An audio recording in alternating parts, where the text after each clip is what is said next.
नमस्कार मित्रों, मैं हूं डॉक्टर हरिनिवास। चैनल का नाम है संस्कृत साहित्य एवं संस्कृति।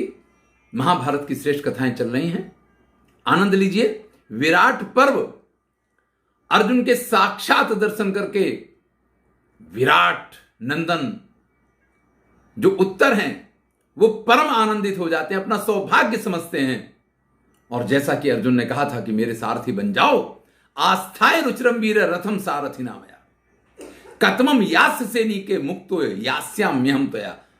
तुरंत अर्जुन से कहते हैं, आप कहिए कि अब आपके रथ को लेकर के मैं कहां चलूं। अर्जुन उत्तर कुमार के इस उत्साह को देख करके अत्यंत प्रसन्न होते हैं, उसकी प्रशंसा करते हैं। सर्वान मुदामी ते शत्रुन रणे रण विशारद। आज तुम्हारे जितने दुश्मन हैं रणभूमि में, इन सब का मैं संहार करूंगा। एक कार्य करो, ये जितने अस्त्र शस्त्र यहां पे पड़े हुए हैं इन सब को रथ में रख दो। जितने ये तूड़ीर, जितने बाणों के आज ये संग्रह है, जो कुछ है, इनको सबको रथ में व्यवस्थित तरीके से बांध दो। और एक सुंदर सी तलवार, इसमें से जो शक्तिशाली सबसे भारी तलवार है उस तलवार को ले लो। उत्तर कुमार ने तुरंत अर्जुन की आज्ञा का पालन किया है। रथ में सब कुछ तैयार हो गया है। उत्तर कुमार के चेहरे पे एक विशिष्ट प्रकार के भाव हैं। अर्जुन ऐसे में उससे कहते हैं कि भैया डरने की जरूरत नहीं है, आप भयभीत किस लिए हो रहे हैं, मैं तुम्हारे साथ हूं। तो कहता कि नहीं, मुझे डर लग ही नहीं रहा है। विभेमि नाहम एतेषाम जानामि त्वाम स्थिर युधि। अरे युद्ध में किस प्रकार का आपका पराक्रम है मैं इसको अच्छी तरीके से जानता हूं, इसलिए डर लगने का तो कोई प्रश्न ही नहीं है। लेकिन मेरे मन में एक प्रश्न है जो मुझे खाए जा रहा है। एवं युक्तांग रूपस्य लक्षण सूचित जा। आप ऐसे दिव्य वीर योद्धा, पराक्रमी, श्रेष्ठ सब तरीके से, और ये क्लीब वाला रूप, ये नपुंसक वाली स्थिति, ये क्या है। अगर आपके साथ भी ये नपुंसकता आ सकती है तो और लोगों के बारे में तो क्या कहा जाए। तब अर्जुन कहते हैं कि भैया ये नपुंसकता जैसा कुछ नहीं है। भ्रातुर नियोगा ज्येष्ठ से, ये तो बड़े भाई की आज्ञा थी और 1 वर्ष मुझे व्यतीत करना था, इसलिए इस व्रत का मैंने धारण किया था और इस व्रत का मैंने आचरण किया है। नास्मि क्लीवो महाबाहो, मैं क्लीब नहीं हूं, परवान धर्म संयुक्ता, धर्म मेरे साथ है। और जो कुछ ये क्लीबत्व था, ये चूंकि 1 संवत्सर मुझे व्यतीत करना था, उतने समय के लिए था। मैं जैसे पहले था, हे उत्तर कुमार, तुम उसी स्थिति में अभी भी मुझे समझ सकते हो। यानी मेरे अंदर इस समय नपुंसकत्व समाप्त हो गया है। यह भी इस बात का प्रमाण है कि अर्जुन का अज्ञातवास पूर्ण हो गया है, क्योंकि 1 वर्ष के लिए जो उन्होंने ये धारण किया था नपुंसकत्व, जो उनको शाप मिला हुआ था, वो यहां पूर्ण हो गया है। उत्तर कुमार कहते हैं, परमो अनुग्रहो में आज बहुत बड़ी मेरे ऊपर ईश्वर की कृपा हुई है कि मैं आप जैसे वीर योद्धा का सारथी बन रहा हूं। मैंने भी अपने गुरुओं के पास से तीर्थता पुरुषर्षभ है सारथ्य यस्मि शिक्षितो, मैंने अपने गुरुओं के पास से सारथी कर्म भी सीखा है, रथ चलाना सीखा है। जैसे वसुदेव के दारुक, जैसे शक्र का सारथी मातली है, आप इसी प्रकार से मुझे रथ चलाने में कुशल समझिए। और फिर ये उत्तर कुमार का ही रथ है, इसमें भी सफेद घोड़े ही जुते हुए थे जब उत्तर कुमार निकले हैं। तो उस रथ का वर्णन करते हैं, बड़ा ही श्रेष्ठ रथ है। देखिए, मत्स्य देश के पास संपत्तियों की और समृद्धियों की कोई कमी नहीं थी, तो उत्तर कुमार जो उनका छोटा राजकुमार है, उसके पास दिव्य रथ हो, यह तो एक स्वाभाविक बात है। और उस रथ का वर्णन करते हुए बाद में उत्तर कुमार कहता है, त्वामेवायम रथो बोढ़ुम संग्रामे रति धन्विनम। अरे भाई, मैं तो ठीक है कि इस रथ पे बैठ करके युद्ध किया करता था, लेकिन वास्तव में ये रथ जो है आपके ही योग्य है। इसकी जो श्रेष्ठता है, एक एक घोड़े का वर्णन करता है कि ये जो दाहिनी तरफ जोता हुआ घोड़ा है ये कैसा है, ये बाईं तरफ जोता हुआ घोड़ा है ये कैसा है, ये जो दाईं तरफ अंदर की तरफ जोता हुआ घोड़ा है इसकी क्या विशेषता है। चारों घोड़ों की विशेषताओं का वर्णन करता है और फिर कहता है कि ये जो रथ है ये संपूर्णतया आपके लिए ही उपयुक्त है। रथ को प्रणाम करते अर्जुन रथ के ऊपर चढ़ते हैं और सभी दिव्यास्त्रों का स्मरण करते हैं, सभी दिव्यास्त्र उनके पास आकर के पहुंचते हैं, सभी दिव्यास्त्र उनसे कहते हैं हाँ, हाथ जोड़ करके आपकी जो भी आज्ञा होगी उनका हम अनुपालन करेंगे। फिर अपने बालों को श्वेत कलर के वस्त्र से बांध के, भाई बृहन्नला के रूप में रहे हैं, लंबे लंबे बाल हैं, छोटी छोटी इस समय की नहीं थी, तो उसी स्थिति में हैं, उन बालों को बांधते हैं और फिर रणभूमि की तरफ उनका रथ प्रस्थान करता है। लेकिन इतनी बड़ी कौरव सेना को देख करके उत्तर कुमार के मन में एक प्रश्न फिर से खड़ा हो जाता है। एकस्त्वं पांडु श्रेष्ठ बहुनेतान महारथान, आप अकेले हैं और ये इतने सारे रथी महारथी योद्धा हैं, कथम जेस्य संग्राम में, आप संग्राम भूमि में किस प्रकार इनके ऊपर विजय प्राप्त करेंगे, क्योंकि ये सभी सर्व शस्त्र शास्त्र पारगान, ये सभी सिर्फ शस्त्रों के नहीं शास्त्रों के भी जानकार हैं। तो ऐसे श्रेष्ठ लोगों के ऊपर विजय कैसे प्राप्त की जाएगी? असहायोसि कौन्तेय, आप असहाय हैं, आप अकेले हैं। सहायश्च कौरवा, और कौरव जो हैं उनके साथ संपूर्ण उनकी सेना की सहायता उनको उपलब्ध है। अतएव महाबाहो भीत तिष्ठामिति कृतः, इसलिए मुझे अब आपके आगे बैठे हुए थोड़ा थोड़ा भय लग रहा है कि कैसे आप इन सब का सामना करेंगे। तब अर्जुन कहते हैं, जब मैंने खांडव वन जलाया था तो कौन मेरा साथी था? अकेले ही तो उस पूरे खांडव वन को मैंने जला करके खाक किया था और अग्निदेव के पास से दिव्य वरदान प्राप्त किए थे। जब मैंने निवात कवचों को मारा तब भी मेरा सहायक कौन था? मैंने पौलोम राक्षसों का जब वध किया तब भी मेरा सहायक कौन था? और स्वयंवर में ये सभी प्रकार के योद्धा थे। अरे ये तो कम है, देश देश से आए हुए सारे राजा थे। और द्रौपदी के स्वयंवर के समय जब मैंने द्रौपदी का वर्ण किया था, उस समय इन सबको मैंने परास्त किया था, तब भी कौन मेरा सहायक था? मैं तो जब भी युद्ध भूमि में गया हूं तब अकेला ही गया हूं, मुझे किसी की सहायता की जरूरत ही नहीं है। अरे गुरु द्रोणाचार्य के पास से मैंने शिक्षा प्राप्त की है, शक्र को मैंने गुरु बनाया है, वैश्रवण यानी कि कुबेर ने मुझे शिक्षा दी है, वरुण ने, अग्नि ने, कृपाचार्य ने और स्वयं कृष्ण माधव भी मेरे गुरु रहे हैं। साक्षात पिनाक पाणी शिव, वो भी मुझसे संतुष्ट हुए हैं, उन्होंने भी मुझे आशीर्वाद दिया है। जब इतने सभी लोगों ने मुझे ऐसे दिव्य आशीर्वाद दिए हों तो फिर सामने कोई भी और कैसा भी योद्धा क्यों ना खड़ा हो, मैं उनके साथ युद्ध क्यों नहीं कर सकता हूं? अरे मेरे लिए इन सब के साथ युद्ध करना एक सामान्य बात है। उत्तर कुमार से कहते हैं, जल्दी से रथ को आगे बढ़ाओ। रथ उस समी वृक्ष की एक परिक्रमा करता है और उसके बाद वहां से आगे जैसे ही प्रस्थान करता है, अर्जुन का जो ध्वज है, जिसके ऊपर स्वयं कपित ध्वज है अर्जुन, हनुमान जी विद्यमान रहते हैं, जो उत्तर कुमार का जिसपे सिंह छपा हुआ था वो ध्वज अपने आप उतर जाता है और अर्जुन का कपित ध्वज उस पर विद्यमान हो जाता है। वो दिव्य ध्वज जो है अपने वैशिष्ट के साथ वहां प्रकट होता है। देखिए, हमेशा ध्वज जो होता है ना, वो किसी डंडे में लगा होता है और उस डंडे को काट दिया जाए तो वो ध्वज कट के गिर जाया करता है। महाभारत का पूरा युद्ध हो गया है, कोई अर्जुन के इस ध्वज को काट के गिरा नहीं पाया है, क्योंकि उसमें कहीं कोई दंड था ही नहीं। वो सिर्फ रथ के ऊपर ध्वज हमेशा विद्यमान रहता था और उसमें भी हनुमान जी विद्यमान रहते हैं। तो उस प्रकार का वो रथ जो है ध्वज से युक्त हो गया है और जो अर्जुन के मुख्य चिन्ह हैं वो सारे चिन्ह उसमें प्रकट हो गए हैं। इसके बाद प्रस्थान करने के साथ ही अर्जुन अपने गांडीव की प्रत्यंचा का टंकार करते हैं, स्वनंतम महाशंखम, और फिर महान शंखनाद करते हैं। प्राधमत बलमास्थाय द्विस्ताम लोमहर्षणम, जिससे शत्रुओं के लोमहर्ष यानी रोमांचित हो जाए, शत्रुओं की एक एक रुआंटी खड़ी हो जाए। इस प्रकार से अर्जुन की प्रत्यंचा की और उनके शंखनाद को जब एक साथ आवाज हुई है इन दोनों की, जो उत्तर कुमार के रथ के घोड़े थे वो घुटनों पे बैठ जाते हैं इस भयंकर आवाज को सुनकर के। वर्णन किया, उत्तरश्चापि संत्रस्तो रथोपस्थो उपाविशद, और उत्तर कुमार भी एकदम डर के मारे कांपते कांपते और रथ पे एकदम छुप के बैठ जाते हैं।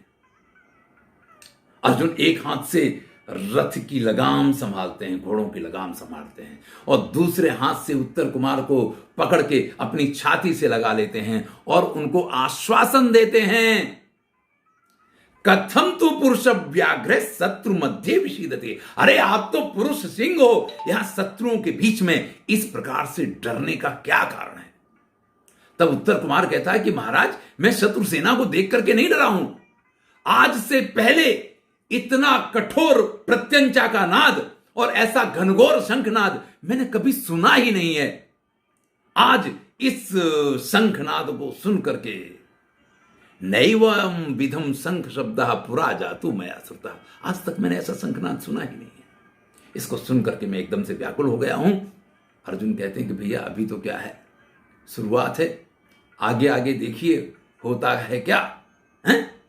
ठीक से रथ पे बैठ जाओ। अब पदभ्याम तुम अपीड़यन, अपने पैरों को मजबूत करके रथ पे जमा लो। दृढ़म च रश्मिन संयच्छे, और घोड़ों की लगाम को मजबूत करके पकड़ लो। शंखम धमास्यामहम पुनः, मैं पुनः शंखनाद करने जा रहा हूं। भैया अभी तो धीमे से बजा था, असली शंखनाद तो अब होगा। बराबर अपने पैरों से रथ को जकड़ लो, घोड़ों की लगाम को भी मजबूताई से पकड़ के रखना, कहीं ऐसा ना हो कि सब कुछ छूट जाए। उत्तर कुमार इस बार बिल्कुल सावधान हो गए हैं, और अर्जुन दोबारा से जैसे ही ये शंखनाद करते हैं, द्रोणाचार्य तुरंत वहां पे कहते हैं, एता रथस्य निर्घोषो यथा मेघ उदीर्यते कंपते च यथा भूमि नैसो अन्यः सव्यसाचिनः। भाई जिस प्रकार से ये रथ का आवाज आ रहा है, जिस प्रकार से मेघों कैसी गर्जना कर रहा है, जिस प्रकार से इस प्रत्यंचा के नाद से पूरी पृथ्वी कांप रही है, ये सव्यसाची अर्जुन के अतिरिक्त और कोई नहीं है। रणभूमि में आने वाला ये योद्धा सव्यसाची अर्जुन है। इसके बाद द्रोणाचार्य अपनी सेना के मनोबल को देखते हैं। सब कुछ जो उनके सैनिक हैं वो भी हतप्रभ जैसे हैं, और सभी अपशकुन जैसे उनको प्रतीत होते हैं। तो वो कहते हैं कि भाई इस समय बड़े अपशकुन हो रहे हैं। अरे आप सब लोग देखो, भवताम रोम कूपाणी पृष्ठा अनुपलक्षिते, आप सबके शरीर के रोमांच खड़े हो गए हैं, आप रोमांचित दिखाई दे रहे हैं, जैसे सबको डर लग रहा हो, इस प्रकार की प्रतीति। आप सब लोग अपने शरीर को देखो, आपके शरीर से तुरंत इस चीज का एहसास हो रहा है। विवर्ण मुख भूयिष्ठा सर्वे योद्धा विचित्सा, गाह संप्रस्थापितिष्ठामो व्यूढ़ानीको प्रहारिणः। भाई ये अर्जुन के आने के कारण हमारे जितने सैनिक हैं सभी हतप्रभ दिखाई दे रहे हैं। आप सब लोग भी परेशान जैसे दिखाई दे रहे हैं। वातावरण में जिस प्रकार से पवन चल रहा है, ये सारी चीजें आप शकुन की सूचक हैं। एक काम कीजिए, इन गायों को आगे हस्तिनापुर की तरफ भेज दीजिए, और हम सब लोग एकत्रित होकर के पहले एक व्यूह की रचना करें, और उस व्यूह के अनुसार हमें अर्जुन के साथ युद्ध करना चाहिए। ऐसे सीधे सीधे सब लोग लड़ने में उतर जाएं, इसमें हमारी भलाई नहीं है। तो दुर्योधन कहता, उक्तो अयमर्थ आचार्यो मया कर्णेन चासरो। दुर्योधन कहता है कि हे आचार्य, मैंने और कर्ण ने दोनों ने ये बात कई बार कही है, और फिर से आपसे कह रहा हूं, क्योंकि ये बात मुझे बार बार कहने में कोई गुरेज नहीं है। पराभूतैर्हि वस्तव्यम तैश्च द्वादश वत्सरा। अगर ये पांडव है, अर्जुन है, और ये सामने आ गया है, तो अभी अज्ञातवास का 1 वर्ष पूर्ण नहीं हुआ है, इसलिए उसको फिर से 12 वर्ष के वनवास के लिए और 1 वर्ष के अज्ञातवास के लिए फिर से जाना पड़ेगा। तो अगर ये अर्जुन है और ये बात स्पष्ट हो जाती है, तो फिर युद्ध होने का कोई प्रश्न ही नहीं है। और अगर ये युद्ध हो रहा है और वो अर्जुन नहीं है, तो जो भी विराट पक्ष का योद्धा होगा, हम सब लोग इतनी बड़ी सेना में हैं, उसको हराने में, उसको पराजित करने में हमको कितनी देर लगेगी। अनिवृत्ते तो निर्वासे यदि बीभत्सुरागता। और अगर आप कह रहे हैं कि अर्जुन है, तो ये हमारे लिए बड़ी हितकर बात है, क्योंकि अज्ञातवास का वर्ष पूर्ण हुए बिना अगर बीभत्सु अर्जुन यहां साक्षात हमारे सामने युद्ध करने के लिए आ गया है, तो फिर तो बात ही क्या है, पुनर्द्वादश वर्षाणी बने यास्यन्ति पांडवा। तो फिर से 12 वर्ष के लिए पांडवों को वन में जाना ये निश्चित हो गया है, क्योंकि हम लोगों ने इसी प्रकार से प्लानिंग किया था कि सप्तमी के दिन सुशर्मा आक्रमण करेगा और अष्टमी के दिन हम इनकी गायों का अपहरण करेंगे, और इसी प्रकार के आयोजन के अनुसार हम लोग यहां आए हैं। इसमें इस समय पीछे हटने का तो कोई कारण ही नहीं है। रही बात इन गायों को हस्तिनापुर भेज देने की, तो इन गायों को हमारे पास से साक्षात इंद्र भी उतर के आ जाए ना, तो भी नहीं छीन सकते हैं, क्योंकि हम इतने लोग गायों की रक्षा में लगे हुए हैं। और जो व्यक्ति इस रणभूमि को छोड़ के भागेगा, सरैः एभी प्रणुन्नानाम भग्नानाम गहने बने, इस जंगल में इन बाणों के द्वारा उसको बींध दिया जाएगा। इसलिए इस समय कोई यहां से जा नहीं सकता है, सबको युद्ध ही करना है और युद्ध ही हमारा निश्चय है। दुर्योधन की बात का अनुमोदन करते हुए कर्ण कहता है, आचार्यम पृष्ठतः कृत्वा तथा नीतिर्विधीयताम। इन आचार्य श्री को पीछे कर लो, इन द्रोणाचार्य को आगे रख के आप कोई नीति नहीं बना सकते हो। इनको पीछे कर लो और फिर आपको जो नीति बनानी है वो नीति बनाओ, क्योंकि मैं अच्छी तरीके जानता हूं अर्जुने चास्य संप्रीति अधिका उपलक्ष्यते। हम सभी जानते हैं कि अर्जुन के प्रति इनको विशेष आग्रह है, इनको विशेष प्रेम है। तो अर्जुन को देख करके ये अर्जुन के गुणों का ऐसा बखान करने लग जाते हैं कि हमारी सेना हतप्रभ हो जाए जब भी ये अर्जुन की बात करते हैं। भाई हम सब जानते हैं, इष्टा ही पांडवा नित्यम आचार्य से विशेषता, आचार्य द्रोणाचार्य को पांडव हमेशा ही अधिक प्रिय रहे हैं। आस्यन्न परार्थाश्च कथ्यते स्म स्वयं तथा, और ये अपने व्यवहार से भी उसी चीज को व्यक्त करते रहते हैं। ये हमेशा जब भी बोलेंगे तो इनके मुख से पांडवों का ही हित निकलेगा। अरे ये जो पवन बह रहा है इसमें कौन सी नई बात है, पवन तो ऐसे बहता ही रहता है, नित्यम वर्षति वासवा, और धूल भी इसी प्रकार से हमेशा बरसती रहती है। जो आवाजें हो रही हैं ऐसी आवाजें भी होती रहती हैं। लेकिन इन पंडितों का तो है ही क्या, ब्राह्मणों के बारे में किस प्रकार की बात करता है कर्ण यहां, प्रसादेषु विचित्रेषु गोष्ठीषु पवनेषु चा कथा विचित्रा कुर्वाणा पंडिता सत्र शोभना। अच्छे अच्छे महलों में, विचित्र विचित्र अच्छे अच्छे स्थानों में, मंदिरों में, सभाओं में, ऐसे जो उत्तम स्थान है वहां बैठ करके अच्छी अच्छी कथा सुनाना, यही पंडितों का कार्य है। इनको रणभूमि में लड़ना ये इनका कार्य नहीं है, इनका कार्य तो वहीं तक सीमित है। द्रोणाचार्य के ऊपर बहुत बड़ा आक्षेप कर रहा है कर्ण। और इसके बाद तो कर्ण ने जो शुरुआत की है कि अन्न संस्कार दोषेषु, अरे इन ब्राह्मणों से तो अगर इनका बस चले ना, तो आपके खाने में अगर बाल निकल आया तो इसका क्या दोष है और इसका समाधान क्या होगा, ये भी आप इनसे पूछो, उसके भी समाधान यही आपको बताएंगे। अगर आपके खाने में कुछ गड़बड़ हो गई तो उसका क्या इलाज है, उसके क्या समाधान है, वो भी यही आपको बताएंगे।